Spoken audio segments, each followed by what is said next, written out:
بجد يا جماعه بتعمل يعني بصوا يعني من روعته. انا يعني مش عارفه اقول لكم حلو ازاي من حلاوته.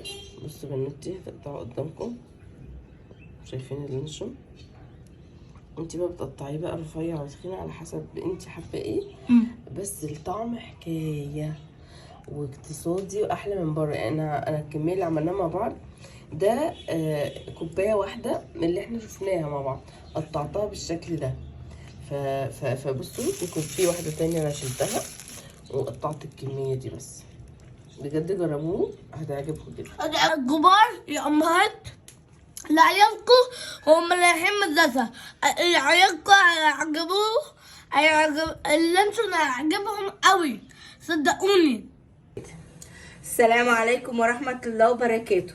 النهاردة هنقدم لكم اللانشو البيتي، حاجة صحية ونضيفة واقتصادي وهيعجبكم جدا ان شاء الله. ادير معانا 5 مكعبات نستو، نص كوباية زيت، معلقتين نشا، معلقة لبن بودرة، كوباية دقيق، 5 بيضات، قطعة لحمة صغننة يعني بتاع معلقتين، وعليها هنحط عليهم البهارات، بابريكا ويعني شهر الجنزبيل صغننة قوي، وحبهان على كبوبة صيني، وفلفل وكزبرة، و2 مرقة دجاج، واحدة مرقة دجاج فراخ، وواحدة لحمة، وحبة هنبتدي نكسر البيض. هنضيف عليه نص كوباية زيت. معنا ال5 مكعبات نستو، ومعلقة لبن بودرة، ودي البهارات، معلقتين الايه النشا اهو معانا اهم، وادي كوباية الدقيق، ومعلقتين اللي هم ايه ادي لحمة، ادي معلقة وادي معلقة.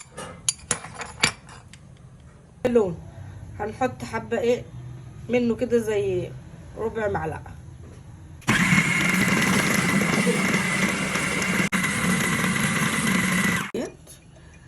بحبة زيت كده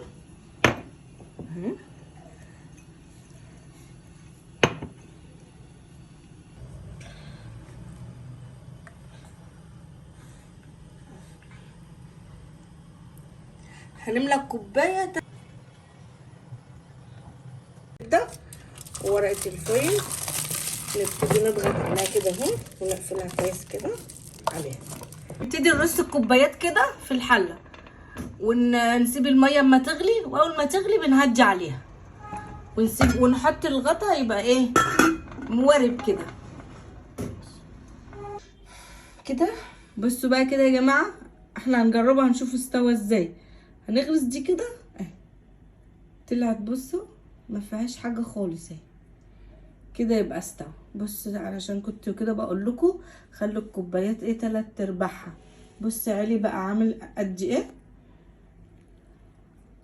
يا صباح الخير، وادي نتيجه اللانشون بعد ما قطعناه. بصوا اللانشون عامل ازاي، طري وجميل وبجد طعمه تحفه. بنوتي هتدوقوا معاكم بس دلوقتي. تحفة قوي يا جماعة. بصوا عامل ازاي. دوقي انتي يا ماما تحفة قوي. بسم الله الرحمن الرحيم. شايفين اهو.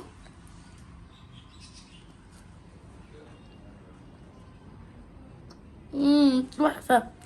حلو صح؟ تحفة قوي بجد يا جماعه جربوه مش هتندموا. هو حلو جدا وسهل جدا زي ما انتوا شفتوا في الفيديو. بصوا بتاكل ازاي. بصوا جميل.